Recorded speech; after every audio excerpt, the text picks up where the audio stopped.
Malam itu, pintu rumah kecil mereka di pinggir kampung Surabaya digedor keras sampai bergetar. "Keluar kalian berdua, penjilat setan. Kampung ini bukan tempat untuk yang seperti kalian," teriak Pakrek dari luar, diikuti suara puluhan tetangga yang berkumpul dengan obor dan batu di tangan. Dika dan Rama saling berpegangan tangan di dalam ruang tamu yang remang-remang, jantung mereka berdegup kencang, keringat dingin membasahi kemeja sederhana yang mereka pakai. Baru kemarin mereka merayakan ulang tahun hubungan 5 tahun dengan makan malam kecil, sekarang seluruh kampung seolah ingin mengusir mereka. Dika, gurus berusia 32 tahun dengan kacamata tebal dan senyum lembut, menatap Rama yang lebih tinggi dan tegap sebagai pegawai kantor pemasaran. "Kita harus keluar, Rama. Kalau tidak, mereka bisa membakar rumah," bisik Dika dengan suara gemetar. Rama menggeleng keras, tangannya memegang bahu pasangannya lebih erat. "Tidak, Dik. Kita sudah tinggal di sini 3 tahun. Ini rumah kita. Kita tidak melakukan apa-apa yang salah." Semua bermula saat Bu Siti, tetangga sebelah, melihat Rama mencium pipi Dika di teras pagi hari. Berita menyebar seperti api di rumput kering kampung. Pagi harinya, gosip sudah sampai ke masjid. "Mereka merusak moral anak-anak kita," kata ibu-ibu di warung. Dika ingat betul bagaimana dulu mereka pindah ke kampung ini karena harga tanah murah dan suasana tenang, jauh dari hiruk-pikuk kota.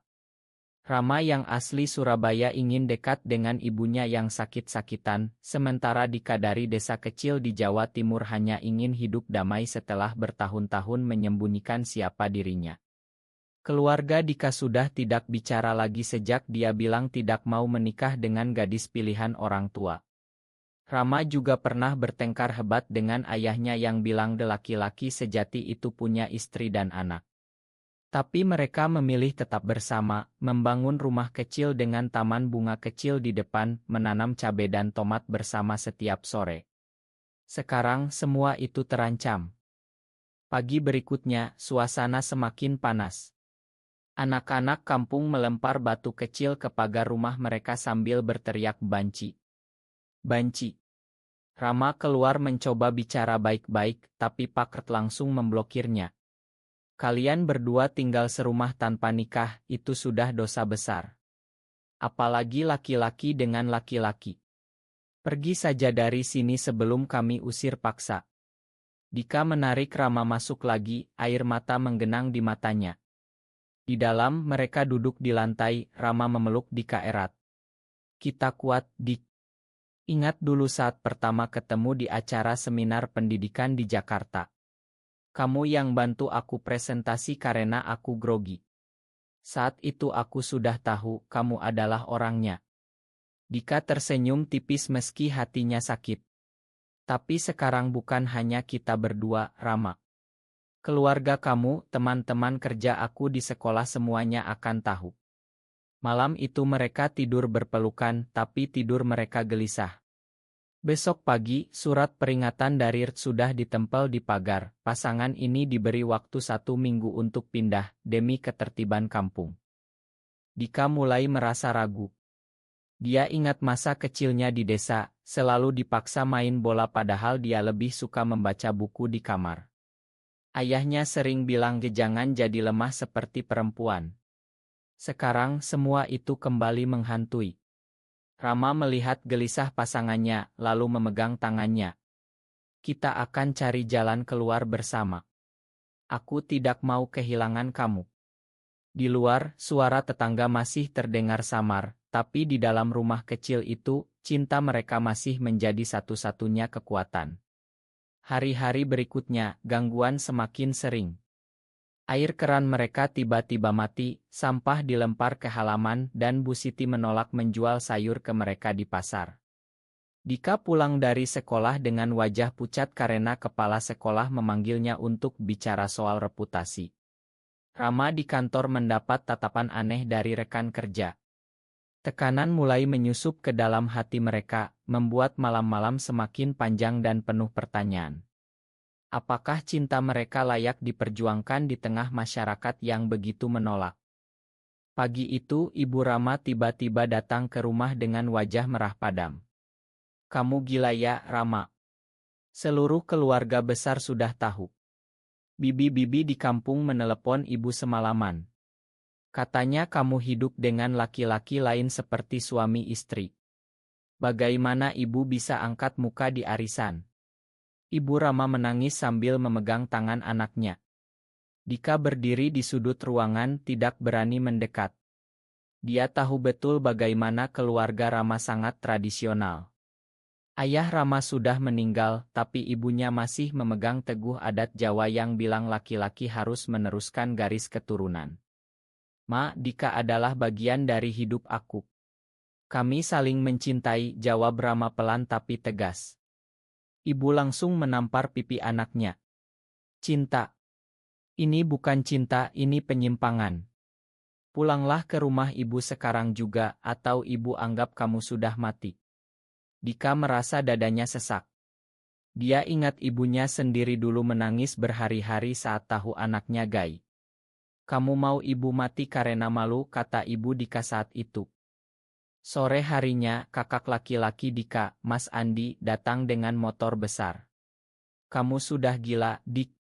Keluarga kita di desa sudah tidak bisa tidur karena gosip ini. Tetangga bilang kamu merusak nama baik. Kalau kamu tidak pisah dengan Rama, aku yang akan memaksa kamu pulang dan nikah dengan anak Pak Lurah." Dika menatap kakaknya dengan mata berkaca-kaca. "Mas, aku sudah 32 tahun. Ini hidup aku." Mas Andi hanya menggeleng dan pergi sambil membanting pintu. Malam itu, Dika dan Rama bertengkar untuk pertama kalinya. "Mungkin kita memang harus pindah, Rama. Aku tidak tahan melihat kamu disakiti keluarga kamu," kata Dika sambil menangis. Rama memeluknya erat. "Tidak, Dik. Kalau kita lari sekarang, kita akan lari selamanya.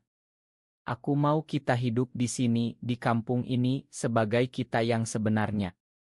Di sekolah, Dika mulai merasakan perubahan. Beberapa guru mulai menjauh, murid-murid berbisik di belakang. Salah satu teman baiknya, Bu Rina, malah mendekat. "Aku tahu, Dik. Aku tidak peduli. Kamu guru terbaik untuk anak-anak kita." Itu sedikit menghibur, tapi tidak cukup. Rama di kantor mendapat surat peringatan halus dari atasan karena isunya mempengaruhi citra perusahaan. Tekanan semakin berat. Mereka mulai jarang keluar rumah, hanya memesan makanan lewat ojek online. Suatu malam, Rama duduk di teras sendirian sambil merokok, sesuatu yang jarang dia lakukan. Dika keluar dan duduk di sampingnya. "Ingat dulu kita bertemu di seminar itu. Kamu pakai baju batik biru, aku langsung jatuh cinta pada senyum kamu," kata Rama. Dika tersenyum. "Dan kamu yang berani ajak aku makan malam pertama kali meski takut ketahuan teman-teman." Mereka tertawa kecil, tapi tawa itu cepat hilang saat mendengar suara tetangga lewat depan rumah sambil bergosip keras. Hari demi hari, persahabatan mereka dengan tetangga yang dulu ramah mulai pudar. Pak Hadi yang biasa pinjam alat pertukangan sekarang pura-pura tidak kenal. Anak-anak kecil yang dulu suka main di halaman mereka sekarang dilarang ibu-ibu. Dika merasa dunianya menyempit.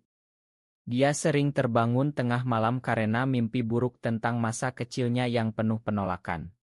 Rama mencoba kuat, tapi Dika tahu pasangannya juga sedang berjuang. "Aku takut kehilangan kamu, Rama. Kalau semua ini terus, mungkin aku akan menyerah," bisik Dika suatu malam. Rama mencium keningnya. "Kita tidak akan menyerah. Kita akan tunjukkan bahwa cinta kita bukan ancaman, tapi justru membuat kita lebih baik sebagai manusia." Di tengah kegelapan kampung, dua pria itu saling menguatkan, tapi badai di luar semakin besar.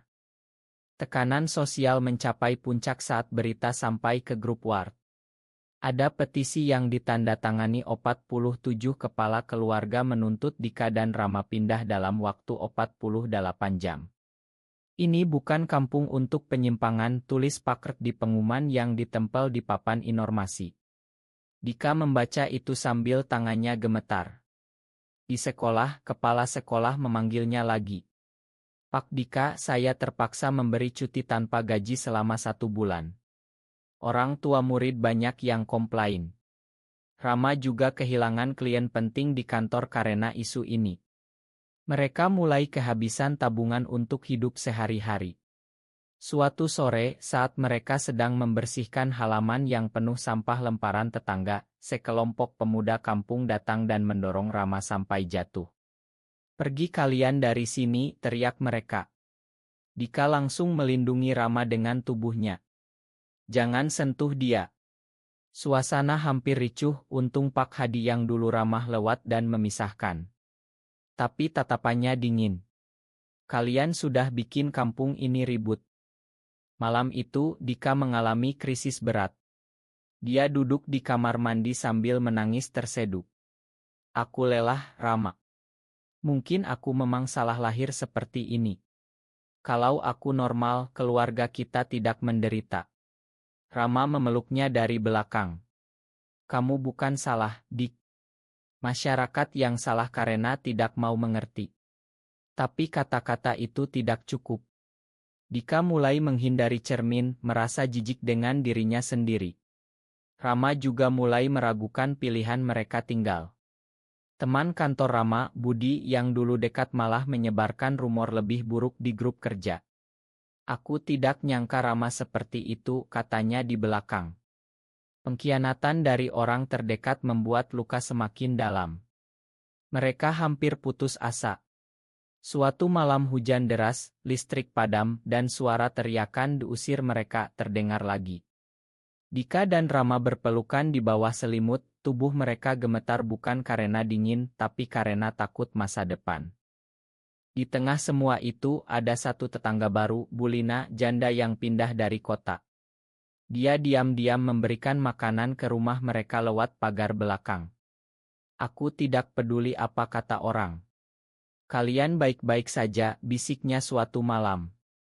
Itu menjadi sinar kecil di tengah kegelapan. Tapi tekanan terus bertambah. Keluarga besar Rama mengadakan pertemuan dan mengancam akan mencabut warisan jika Rama tidak pisah. Dika menerima telepon dari ibunya yang menangis. "Pulanglah, Nak. Ibu sakit karena kamu." Dika hampir menyerah. "Mungkin kita harus berpisah sementara, Rama. Biar keluarga tenang." Rama menatapnya dengan mata penuh air mata. "Kalau kamu pergi, aku ikut. Tapi aku tidak mau kehilangan cinta kita." Pertengkaran kecil itu berakhir dengan pelukan panjang. Mereka memutuskan bertahan 1 minggu lagi, berharap ada keajaiban.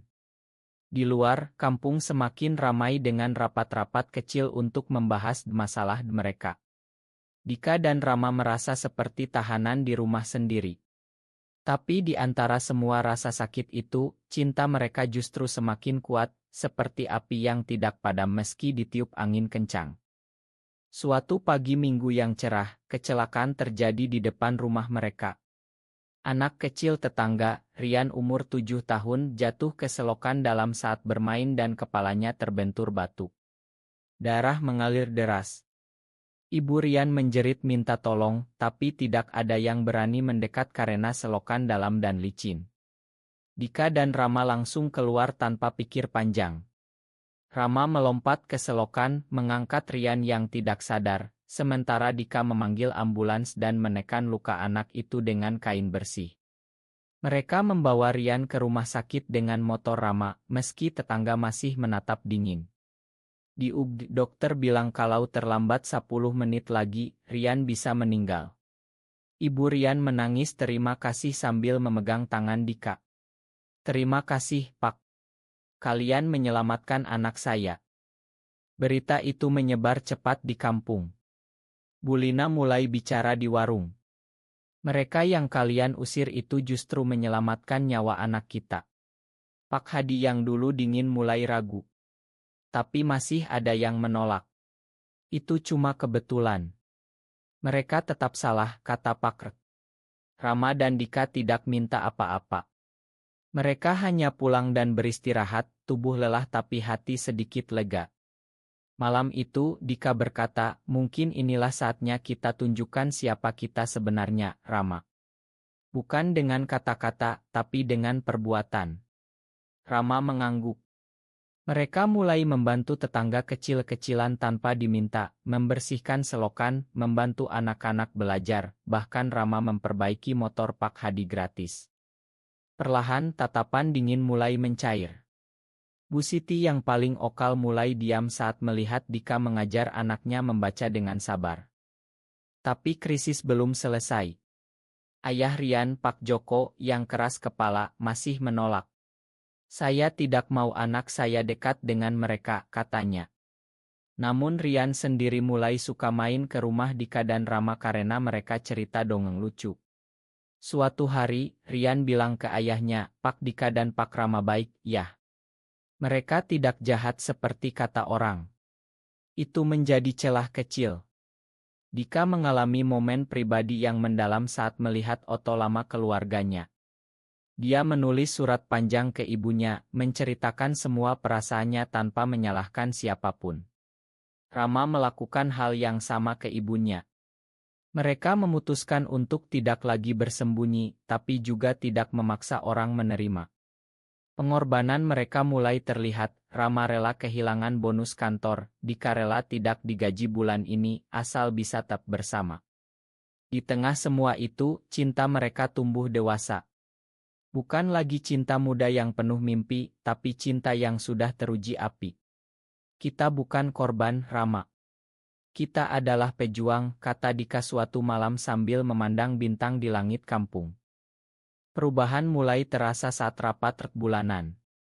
Pak Joko berdiri dan bilang, anak saya diselamatkan oleh Dika dan Rama. Saya malu sudah menghakimi mereka tanpa tahu siapa mereka sebenarnya. Suasana hening. Bu Lina ikut bicara, kita semua punya anak, punya keluarga. Kalau kita usir orang baik hanya karena beda, apa bedanya kita dengan yang kita tuduh jahat? Satu persatu tetangga mulai angkat suara. Pak Hadi minta maaf karena sudah membuang sampah ke halaman mereka. Bu Siti menangis dan bilang dia hanya takut anaknya ikut terpengaruh. Pak Ret akhirnya mengumumkan kita tarik petisi itu. Rumah Dika dan Rama tetap di sini. Malam itu kampung seolah bernapas lega. Beberapa ibu-ibu datang membawa makanan sebagai tanda damai. Anak-anak kembali main di halaman rumah mereka.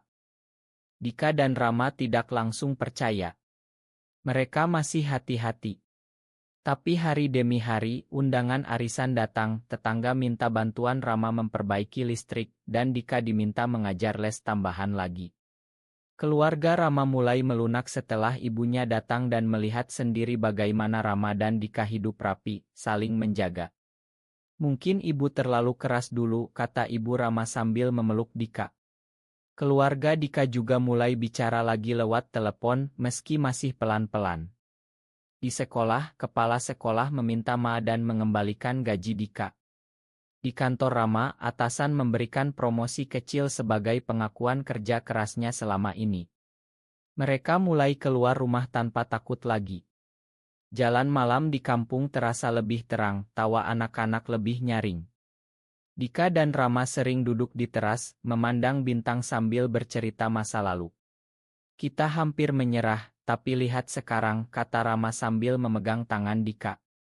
Kita tumbuh, Dik. Bukan hanya sebagai pasangan, tapi sebagai bagian dari kampung ini. Suatu sore, seluruh kampung mengadakan syukuran kecil untuk Rian yang sudah sembuh total. Dika dan Rama diundang duduk di barisan depan. Pak Ret bicara di depan semua warga, kita salah menilai.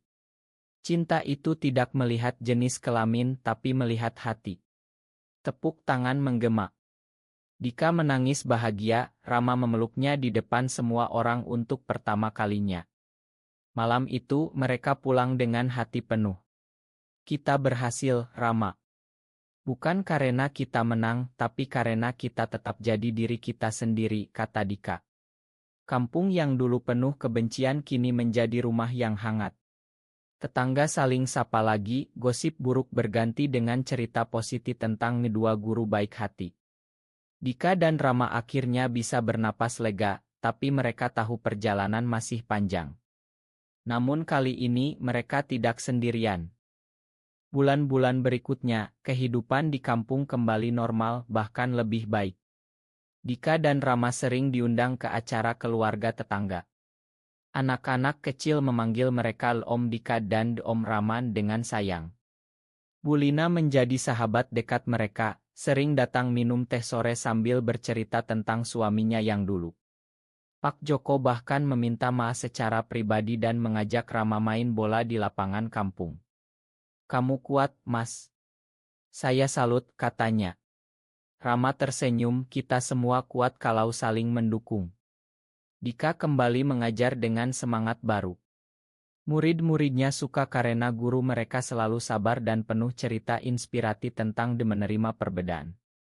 Rama mendapat kenaikan jabatan di kantor dan mulai membantu anak-anak kampung belajar komputer setiap akhir pekan. Suatu malam, saat bulan purnama, Dika dan Rama duduk di taman kecil yang mereka buat bersama di belakang rumah. Bunga-bunga mekar, angin sepoi membawa aroma tanah basah. Rama memeluk Dika dari belakang. 5 tahun lalu kita hanya berdua. Sekarang kita punya seluruh kampung. Dika tersenyum, air mata bahagia jatuh. Kita sudah dewasa, Rama. Bukan lagi anak muda yang takut, tapi pria yang tahu apa yang diperjuangkan. Mereka saling berpelukan lama, merasakan kehangatan yang dulu hampir hilang. Keluarga besar mereka mulai datang berkunjung, meski masih ada yang canggung, tapi pintu sudah terbuka. Dika dan Rama belajar bahwa perubahan tidak datang dalam semalam, tapi dari kebaikan kecil yang terus dilakukan. Mereka tidak lagi merasa sendirian di Indonesia yang kadang keras ini. Cinta mereka menjadi contoh bagi banyak orang muda di kampung yang mulai berani bicara tentang perasaan sejati. Kini, setiap sore, suara tawa anak-anak bermain di halaman rumah mereka terdengar lagi. Kampung Surabaya kecil itu tidak lagi sama. Prasangka berubah menjadi penerimaan, kebencian menjadi persahabatan. Dika dan Rama tetap sederhana, tetap saling mencintai dengan cara mereka. Mereka tahu perjalanan belum selesai, tapi mereka siap menghadapi apapun bersama. Di bawah langit malam Indonesia yang indah, dua pria itu berjanji akan terus menjaga rumah kecil mereka, rumah yang kini penuh dengan cinta dan dukungan dari seluruh kampung. Apakah benar bahwa prasangka masyarakat selalu bisa berubah menjadi dukungan penuh jika ada kebaikan dan keteguhan hati, atau itu hanya ilusi belaka? Benar atau salah?